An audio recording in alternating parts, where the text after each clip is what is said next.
L'UNADEV et la recherche médicale. Quand la générosité des donateurs fait avancer la médecine. Un film d'Alexandre Rakowski.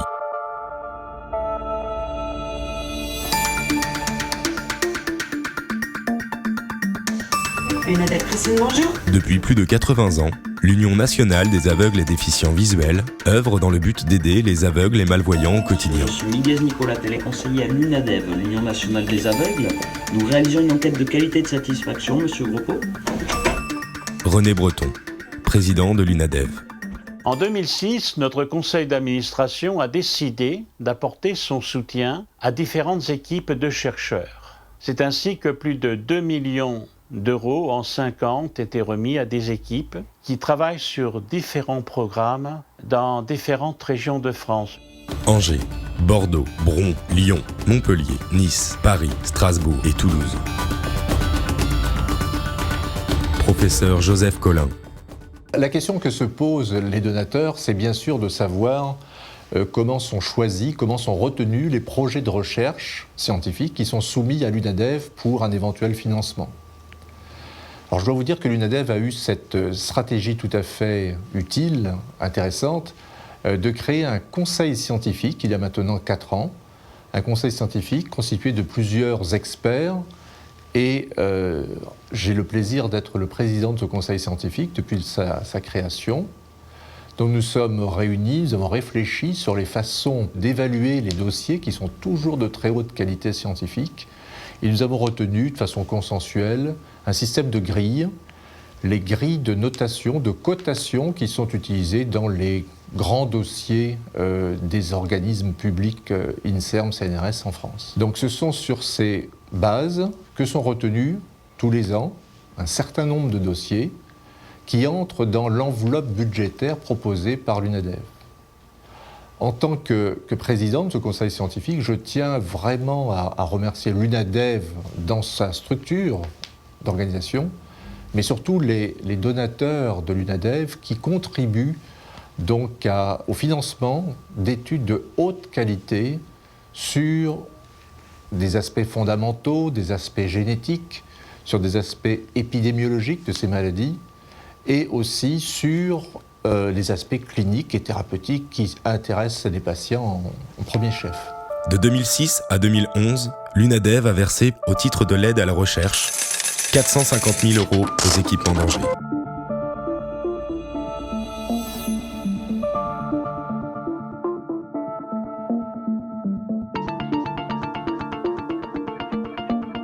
« 622 000 € aux équipes de Bordeaux.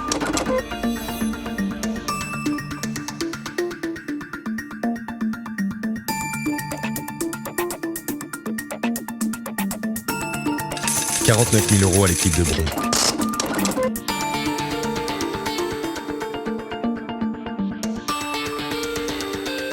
840 000 € aux équipes de Montpellier.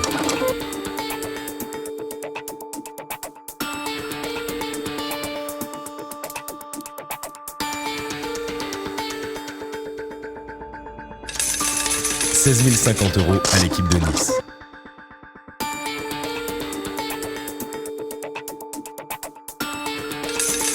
161 398 € aux équipes de Paris.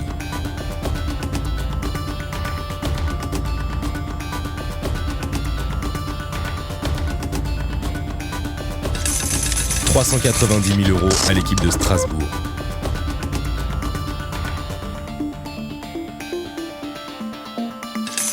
41 000 € à l'équipe de Toulouse.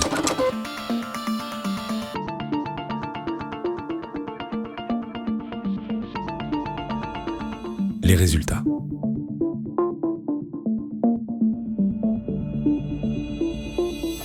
En termes de résultats, bien sûr, on a un certain nombre de choses qui avancent bien.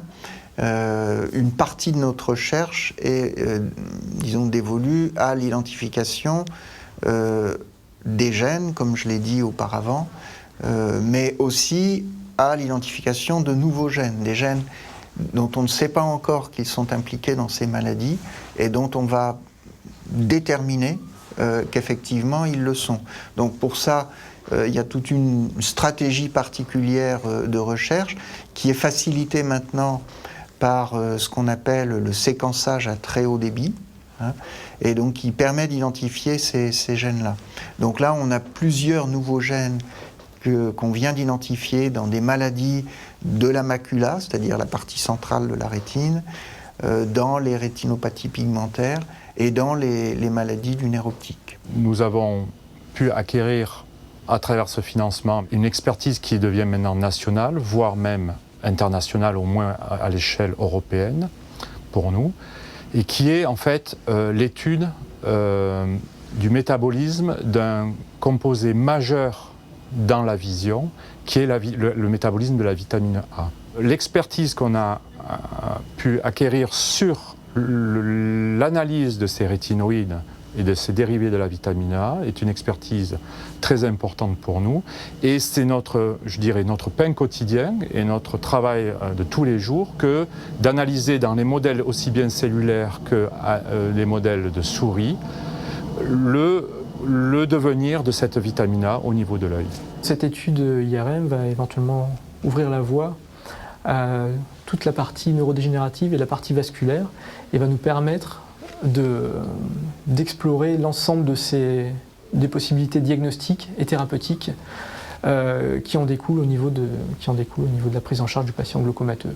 On a pu identifier un certain nombre de molécules et ces molécules vont nous permettre d'élaborer un certain nombre de médicaments et ces médicaments donc, qui vont être testés chez nos malades vont pouvoir, on l'espère, améliorer leur confort visuel et pouvoir donc restaurer une partie de leur vision. Il y a déjà un premier essai clinique qui est issu de ces recherches, qui s'est mis en place sous la tutelle du professeur Dan Milea et du professeur Christophe Verny.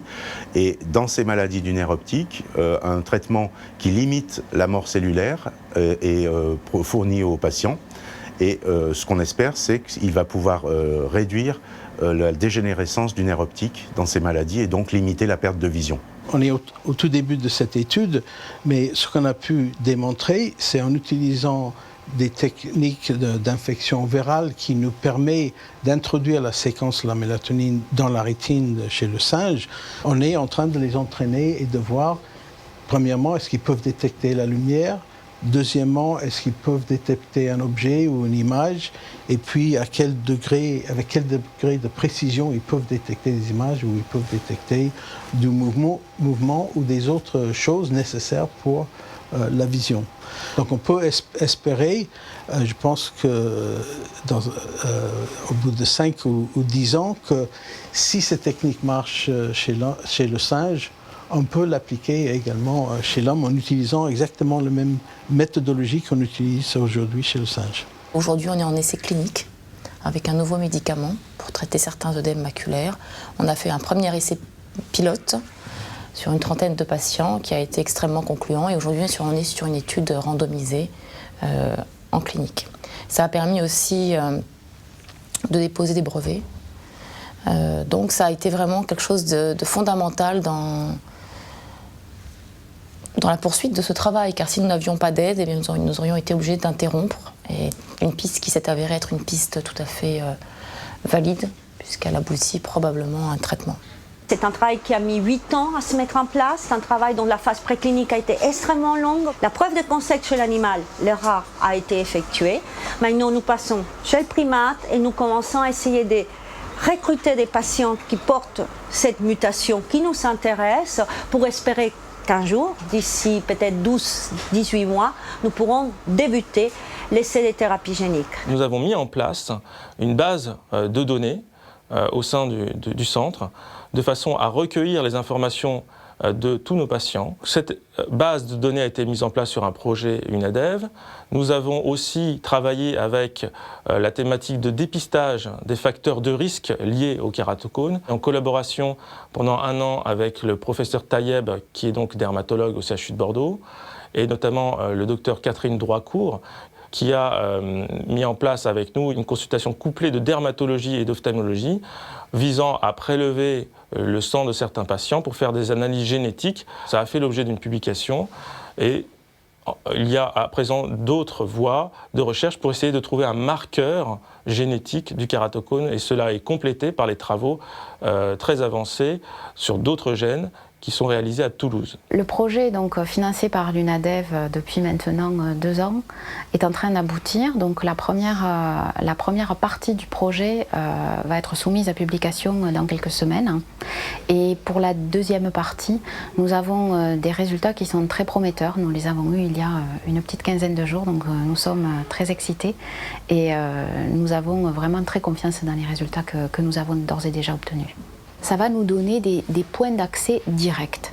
Et c'est vraiment très important. En tout cas, dans la mucoviscidose, ça a très très bien marché et on arrive maintenant à voir qu'un gène est modificateur de gravité.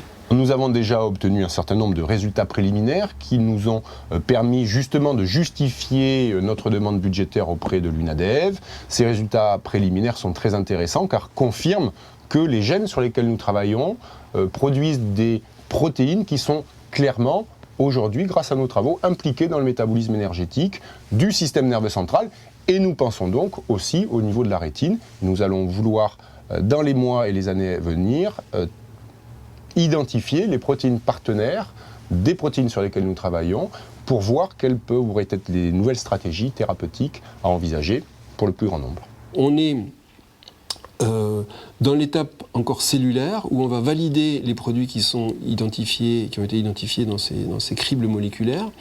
Et j'ose imaginer que d'ici la fin de l'année, on pourra commencer à envisager de traiter nos souris avec ces différents produits et de pouvoir suivre par la suite l'effet bénéfique que peut représenter l'administration de ces produits sur les souris avant de passer on l'espère, d'une manière relativement rapide vers les patients. Théoriquement, on devrait pouvoir dégager donc des hypothèses thérapeutiques qui, nous l'espérons, pourront se concrétiser par des essais thérapeutiques avec des molécules chez l'homme. Et d'autre part, peut-être grâce à des essais de thérapie génique, nous pourrons amener chez l'homme, comme ça a été le cas dans d'autres exemples de rétinopathie pigmentaire, sur des gènes qui sont différents, donc amener grâce à un virus chez l'homme le gène défectueux pour réparer l'anomalie et pour empêcher la rétine de dégénérer. Quels sont les premiers résultats qu'on a pu avoir? On a fait déjà quelques semaines de dépistage. Évidemment, je ne peux pas vous livrer les résultats terminaux parce qu'il nous manque d'autres semaines de dépistage et d'autres maisons à couvrir.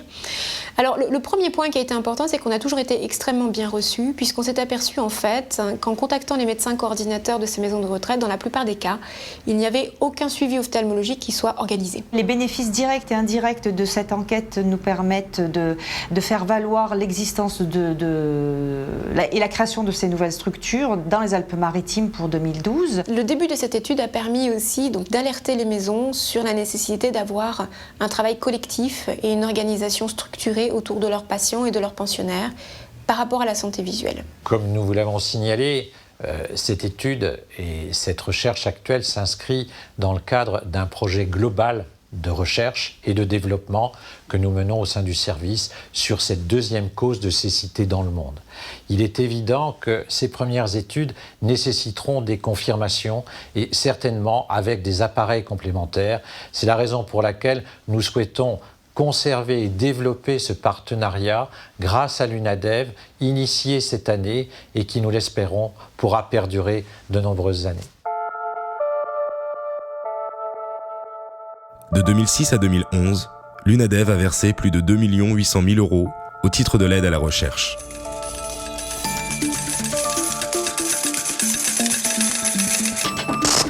René Breton, président de l'UNADEV.